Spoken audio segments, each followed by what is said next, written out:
New Brunswick's progressive conservative leader dropped a bombshell during the first televised leaders' debate of the provincial election campaign, claiming Liberal Premier Brian Gallant offered to hire him as finance minister after the Liberals won the 2014 election.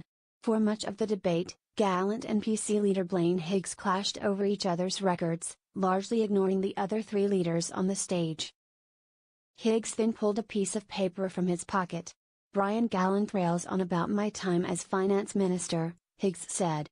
"I find it very ironic that Brian Gallant offered me a position as Minister of Finance or as Deputy Minister, and I have a sworn affidavit that says this."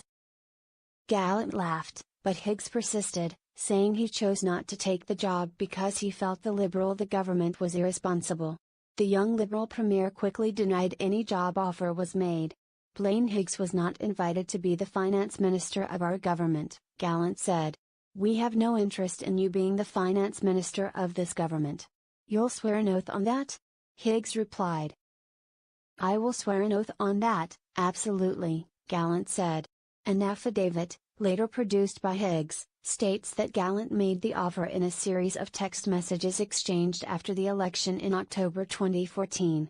Gallant issued a statement later in the evening, saying he did meet with Higgs after the 2014 election to talk about the province's finances, but he rebuts any claim of a job offer. "As I chatted with Blaine Higgs, it became clear that he was indeed the architect of the cuts to education, health care, and infrastructure of his government, and in fact he would have cut deeper. Therefore, we did not meet again. At no point did I want Blaine Higgs to be finance minister, at no point did I offer him finance minister, nor did I authorize anyone to offer him finance minister," the statement reads. It was easily the most surprising part of the 90-minute debate, but there were more sparks when the leaders sparred over language, climate change and the economy. Members of the public and party staff were barred from attending the debate inside the Riverview Arts Center, but that didn't help with the decorum. Despite tight controls, it was often a free-for-all, with the leaders talking over each other in an effort to get their points across.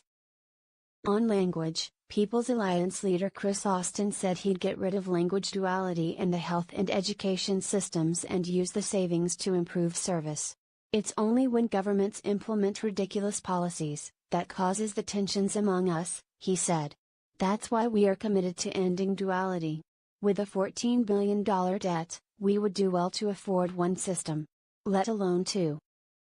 These parties will not talk about it, but we cannot take a politically correct, sanitized approach." But NDP leader Jennifer McKenzie said duality needs to be embraced. "To open the language debate at this time is counterproductive," she said. "We need to unite the province, not divide the province."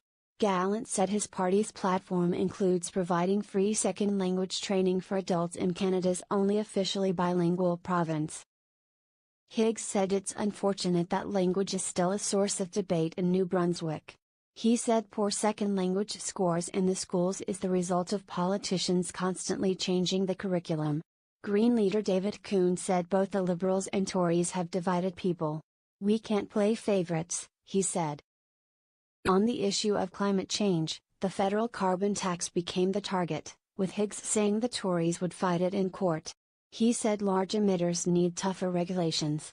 "New taxes aren't going to fix it," Higgs said. Austin said adding more tax is not going to address climate change.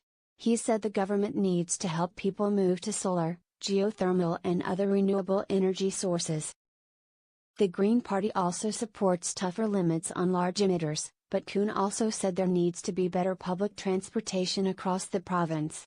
The parties also squared off on issues facing First Nations, rural communities and pay equity.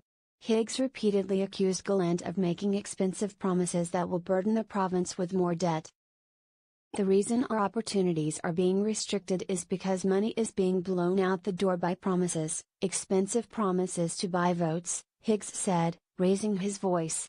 "I've said I will not do that in this campaign."